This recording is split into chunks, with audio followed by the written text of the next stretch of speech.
Chapter 11. Do I want a normal life? Sophia was still trembling when she stepped into her apartment, the familiar space offering little comfort.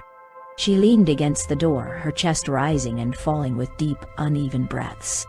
The terror she had felt in the park lingered, raw and consuming, refusing to dissipate. She moved to the kitchen on autopilot, her hands fumbling as she prepared a cup of hot tea. The routine was meant to soothe her, the warm liquid calming the trembling in her body. But as she sat at the small table, cradling the mug in her hands, her thoughts raced. My usual routine, she murmured, her voice barely above a whisper. Would she ever be able to go back to it? For years, Sophia had crafted a life of quiet contentment. She taught a subject she loved, reveling in the opportunity to share her passion with eager students. Her apartment, modest but comfortable, was one of the few places she could see as it truly was, a rare privilege in a society built on augmented illusions. She didn't have many friends, and no one particularly close, but she was fine with that. She valued her solitude, her walks in the park, her books. In those quiet moments, she believed she had found what she was looking for: peace. And yet, there was a part of her existence that never quite settled into that idyllic reality.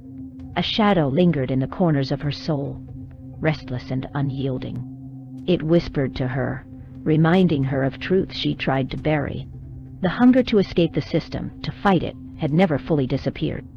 No matter how hard she tried to suppress it, it remained, a flickering ember refusing to be extinguished. Sophia's childhood had been anything but peaceful. It was marked by tragedy, fear, and the kind of scars that never truly fade. She was 7 years old when she witnessed the execution of her parents.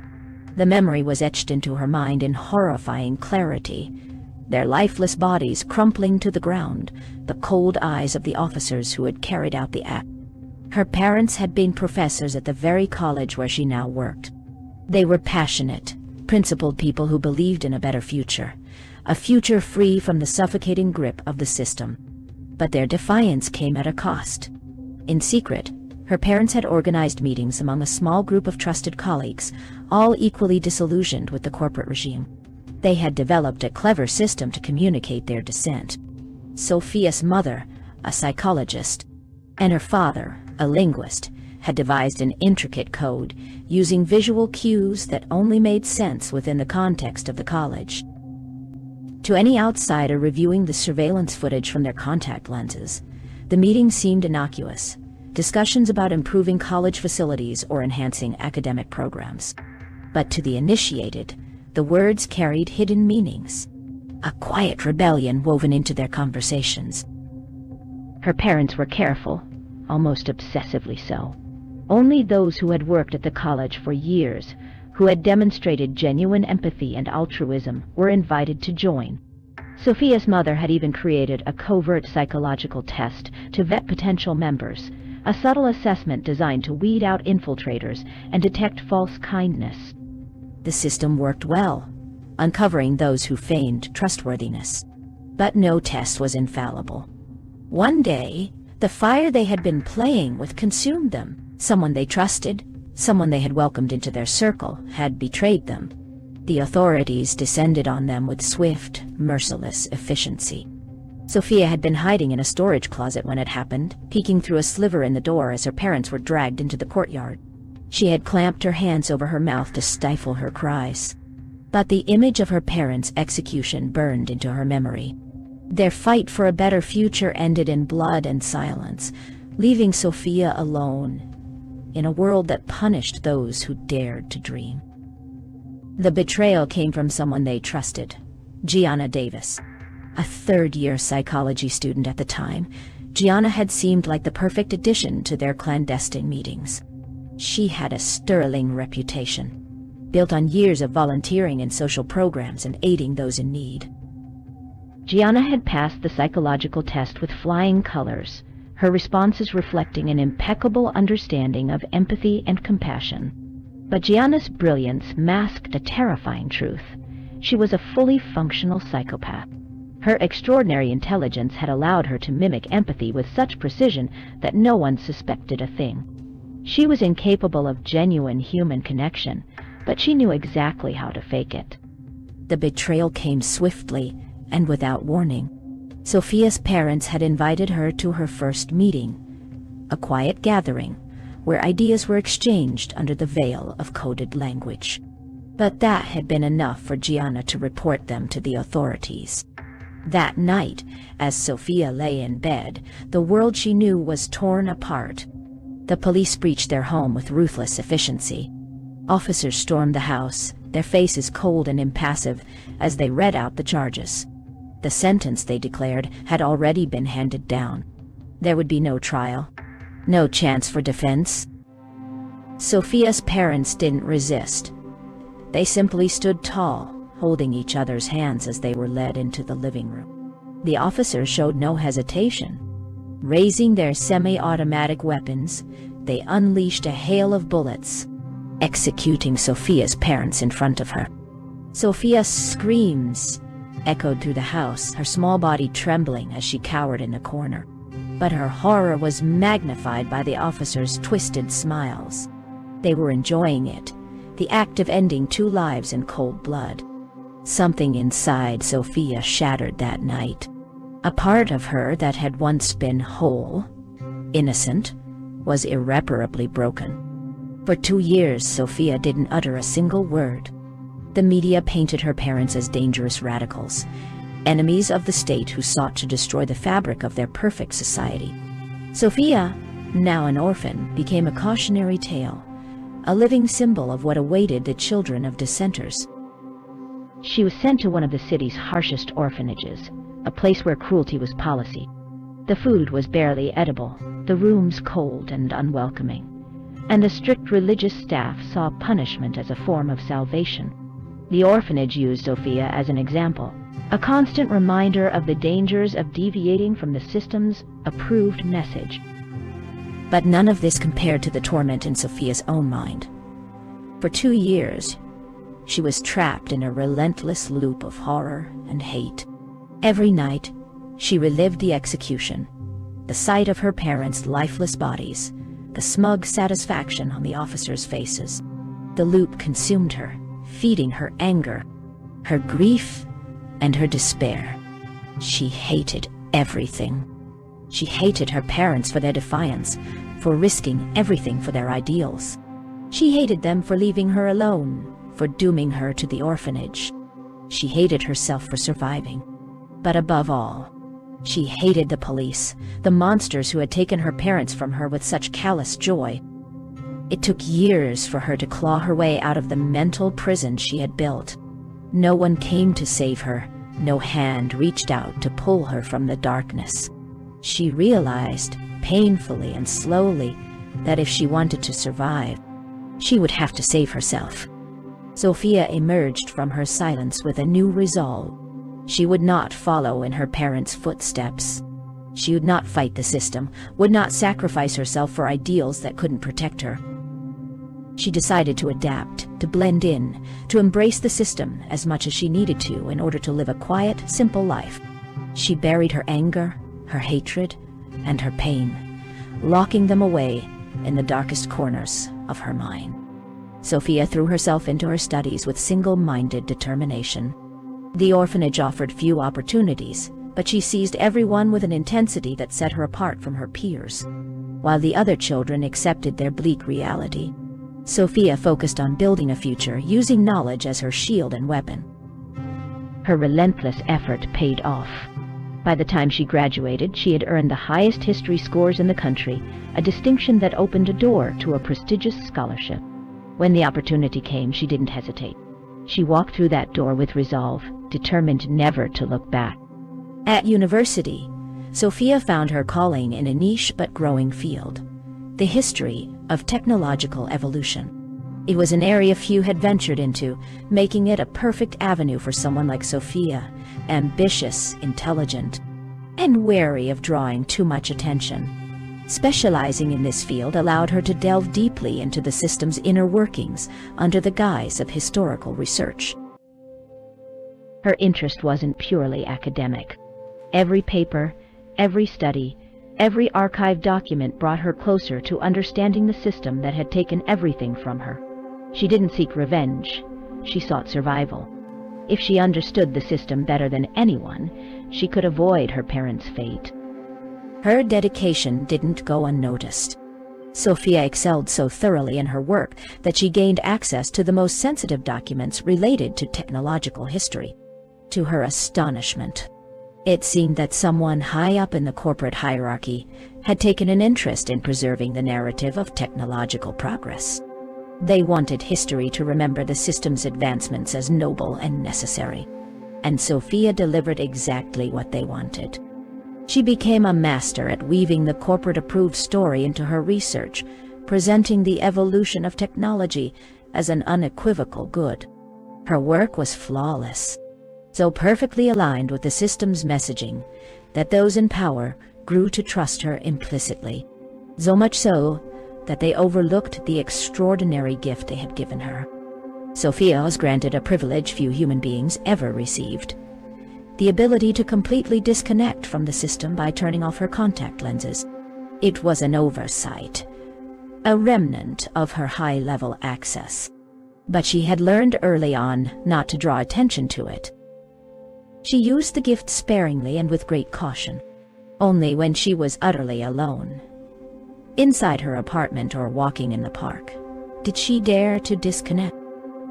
Without the system's filters, the world took on a raw, unfiltered beauty. The synthetic, hypersaturated colors of augmented reality gave way to the muted, authentic tones of the real world. She loved the quiet imperfection of nature as it truly was. The rough bark of trees, the uneven patches of grass, the dimming sky as dusk fell. But Sophia knew this privilege was precarious. One wrong move could bring it all crashing down. She guarded it jealously, hiding it even from herself sometimes, as though acknowledging it too often might make it disappear. By all appearances, Sophia had achieved the life she had long desired. She had a fulfilling career, a quiet home, and moments of stolen peace in the real world. She had adapted to the system, played her part perfectly, and built a life far removed from the chaos of her childhood. Yet, deep within her soul, the embers of her hatred for the system still smoldered. She had buried them, convinced herself they no longer burned. But now, for the first time in 20 years, that hatred surged to the forefront. Lucas' words, his audacity, had cracked something open inside her. The world she had carefully constructed suddenly felt fragile, and the raw truth she had suppressed for decades pressed against the walls of her mind. The system hadn't changed. It was still the same machine that had devoured her parents, the same machine she had spent her life learning to outmaneuver. And for the first time, Sophia felt the pull of something she thought she had left behind, the urge to fight back. Sophia stood up from the couch, the cup of tea warm in her hands, and walked to the window. Her mind churned with Lucas' words, his revelation about the police surveillance that shadowed her every move.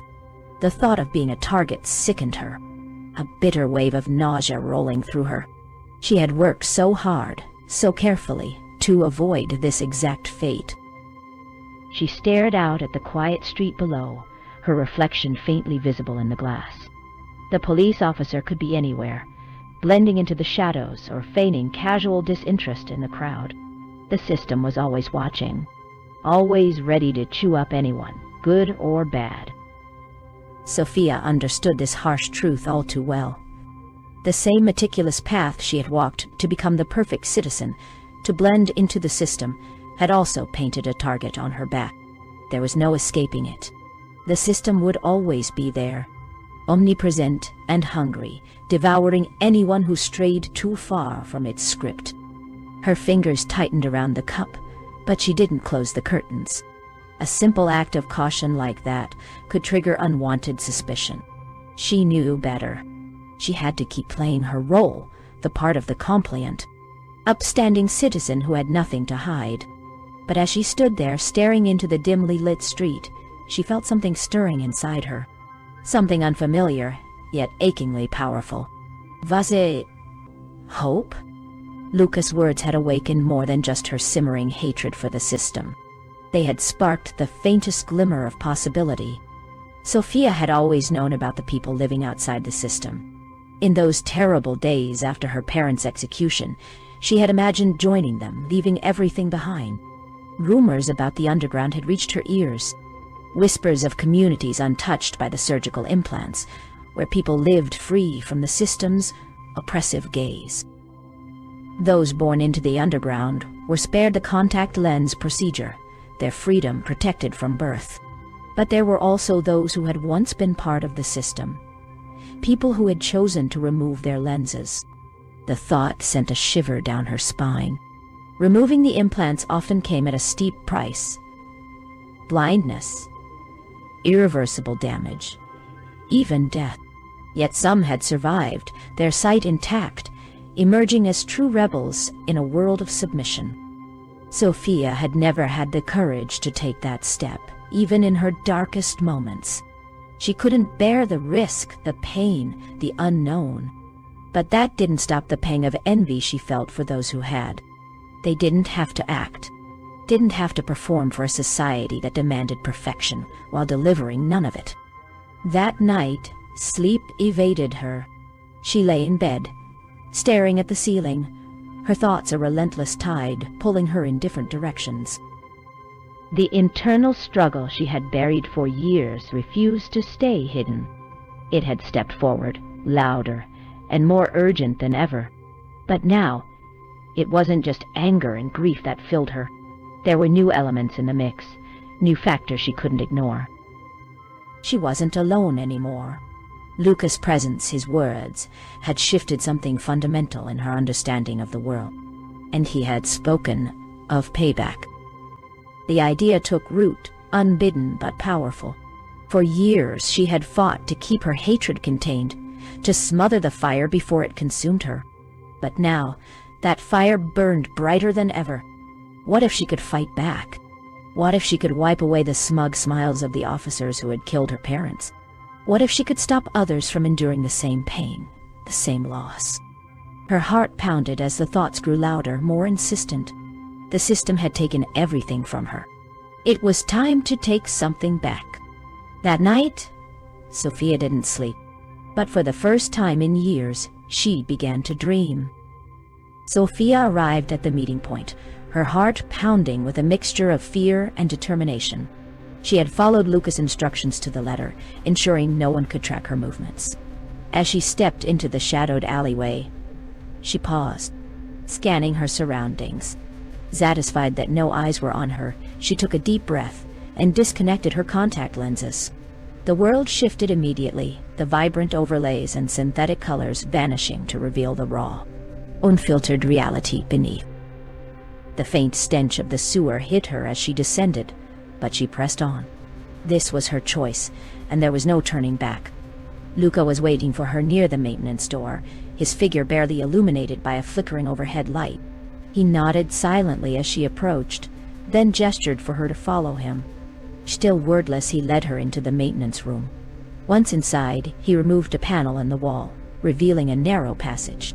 He gestured for her to crawl through, and she hesitated only briefly before following. When they emerged on the other side, Luca finally spoke, his tone soft but sincere.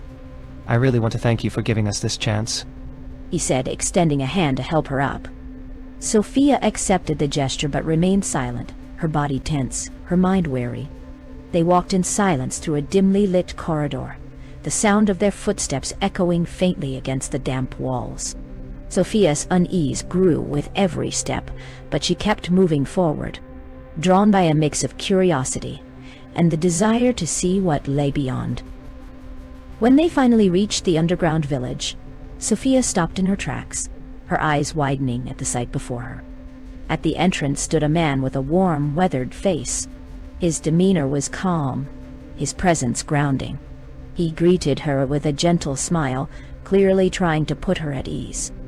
"It's a pleasure to meet you, Sophia," he said, his voice kind and measured. "You don't know how much it means to us that you've come here." Sophia acknowledged his welcome with a small nod, her shyness still evident. The man, Henry, she guessed, seemed to sense her apprehension. He added quickly, Please, don't be afraid. I know what they say about us. We aren't monsters. We just want to live in peace. Well, except for what this terrible genius boy here has inspired us to do. he said, chuckling softly as he gestured to Luca. Luca blushed, looking down in embarrassment, but didn't protest. Henry extended his arm toward the village. Allow me to introduce our community. Under Henry and Luca's guidance, Sophia began to explore the underground society.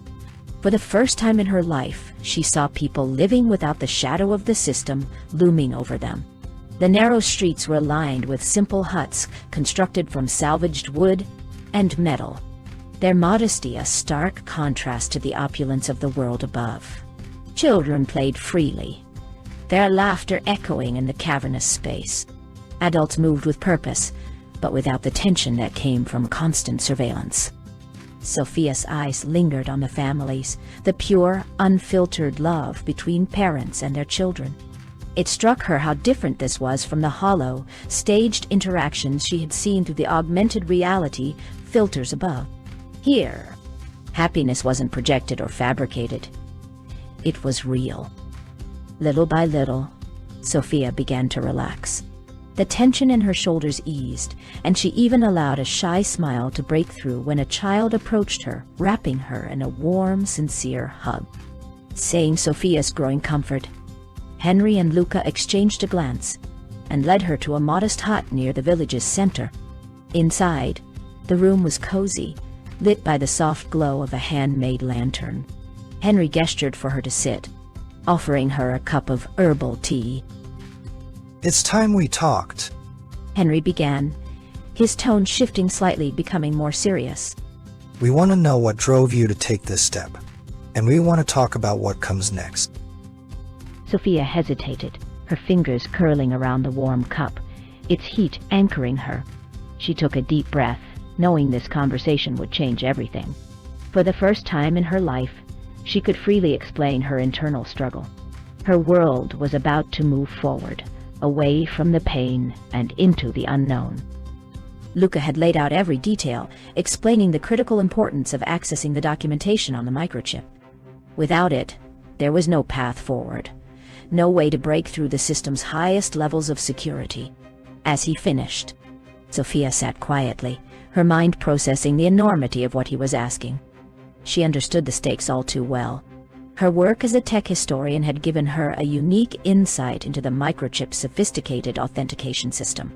She knew its protection level was unmatched, designed to be impenetrable. After a few moments of heavy silence, she finally spoke. If I'm going to help you, Sophia began, her voice trembling slightly. She paused, feeling the weight of Henry and Luca's eyes on her. I need a favor from you. Henry straightened in his chair, while Luca leaned forward, sensing the gravity in her tone. I want to know the identities of the police officers who killed my parents. She said, her voice steadying as the words left her lips. The room grew tense, the air thick with unspoken emotion. Henry was the first to break the silence, his voice soft but firm. Sophia, overexposing ourselves with hackings could compromise the whole operation. You know that as well as I do. He hesitated, his expression pained. I understand your grief. Believe me, I do. But embracing that pain, it takes you to dark places. Places you don't want to be. Sophia exhaled slowly, steadying herself before replying. I know those dark places, Henry. I've been there before. I've lived with them for years. Her hands gripped the edge of the table. But this isn't about revenge. I need to know who they are, real people, not the monsters I've built in my mind. I need to close that wound. I can't keep living with it open. Her voice wavered, but the conviction behind her words was undeniable. This time, it was Luca who spoke, his tone cautious but supportive. Henry, I can do this without drawing too much attention. It's old data, buried deep in the archives. No one's checking it. I can get the profiles tied to that crime without compromising the operation. Henry's brow furrowed deeply, his thoughts visible on his face. He wanted to deny the request, to steer Sophia away from the path he himself had walked. He knew too well the corrosive power of hatred, the way it could consume even the strongest resolve. But he also saw the determination in her eyes, the unshakable need for closure. After a long pause, he sighed heavily. All right. He said at last, his voice tinged with reluctance. Luca will get you the information, but there's one condition. Sophia tilted her head slightly, waiting. Luca will be there with you when he hacks into the system. Henry continued. This isn't something you'll face alone, and it's not something we'll allow to jeopardize everything we've built. Sophia nodded solemnly, the tension in her body easing slightly. I agree. The agreement was sealed. They were going to help each other. For Sophia, it was a step toward a long-awaited reckoning with her past. For Luca and Henry, it was the foundation of a fragile but vital partnership.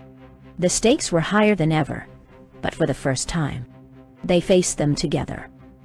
The cybercafe was quiet, its labyrinth of private cabinets dimly lit. Sophia entered cautiously, her contact lenses disconnected as instructed. She made her way through the maze, her heart heavy with apprehension but steady with determination. Inside the cabinet, Luca was already seated, his camouflage loop active, ensuring they were invisible to any surveillance the system might have in place. He glanced up as she entered, acknowledging her with a brief nod. They exchanged no words, only a simple, inconspicuous Hide. Neither dared risk saying anything aloud that could be recorded or traced. Sophia sat in the chair Luca had prepared for her and gave him a silent nod, signaling him to proceed. Luca worked quickly, his fingers gliding over the keyboard with practiced precision. It didn't take long for him to access the records of the crime. There was plenty of information, more than either of them expected. Mass media coverage of the incident had been extensive, a carefully curated narrative designed to vilify Sophia's parents. He filtered through the sensationalized reports, digging deeper until he reached the police files. There, hidden beneath layers of bureaucracy and propaganda, was the truth. The first revelation struck Sophia like a blow. Gianna Davis, the young woman her parents had trusted, had been a collaborator from the beginning. Reality Labs had a recruitment program to infiltrate collaborators into every layer of society. Gianna was one of their younger operatives, recruited because of her psychopathy and her ability to fake emotions flawlessly. Sophia's hands tightened in her lap as she read the cold, clinical report Gianna had written about her parents. Every word dripped with calculated detachment, reducing her parents to mere subjects, obstacles to be eliminated. The final recommendation in Gianna's report was brutal and unflinching. Extermination of the subjects is advised. The file was marked with a green authorization stamp from a judge. Luca highlighted the judge's profile for Sophia to see. A mother of 3 at the time, now a grandmother, respected and celebrated in society. Sophia's parents' fates had been sealed in seconds. Their trial, nothing more than a cursory acknowledgement of Gianna's recommendation. Sophia's vision blurred as tears welled in her eyes. Luca noticed her pain and placed a hand gently on her shoulder. She looked at him, her expression a mix of gratitude and raw determination. "Keep going," her eyes seemed to say. She wanted all of it, no matter how much it hurt. Luca continued, pulling up the records of the police squad dispatched to execute her parents. The squad had consisted of 4 officers, 3 men, and 1 woman. 2 had since retired, living comfortably in affluent neighborhoods, while the other 2 remained active, enjoying promotions and privileges far above what most officers could expect. Further digging uncovered something darker. All 4 officers had been implicated in a drug money laundering operation years ago. The charges had been dropped, swept under the rug by someone high in the police hierarchy. Sophia read the details in silence, her tears flowing freely now. She cried quietly, her body shaking as she tried to contain the storm inside her.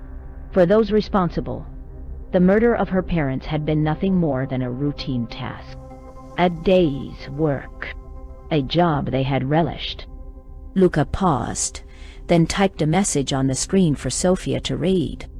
I can make the records public anonymously. The mass media will eat this up. They'll destroy them. Sophia's gaze lingered on the words, her heart aching with the weight of the choice before her. Lucas' offer was tempting. He could expose them, ruin their lives, and give her the vengeance she had craved for so long. But then she thought of the bigger picture.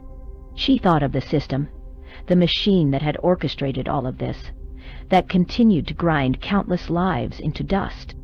Destroying 4 corrupt officers wouldn't change the world. It wouldn't stop another child from enduring what she had endured. She met Lucas' eyes, her expression resolute. No.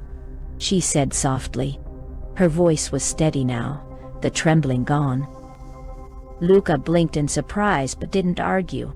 He could see it in her face. Something had shifted. I'm going to help you. Sophia said, her voice firm. We're going to destroy this rotten system.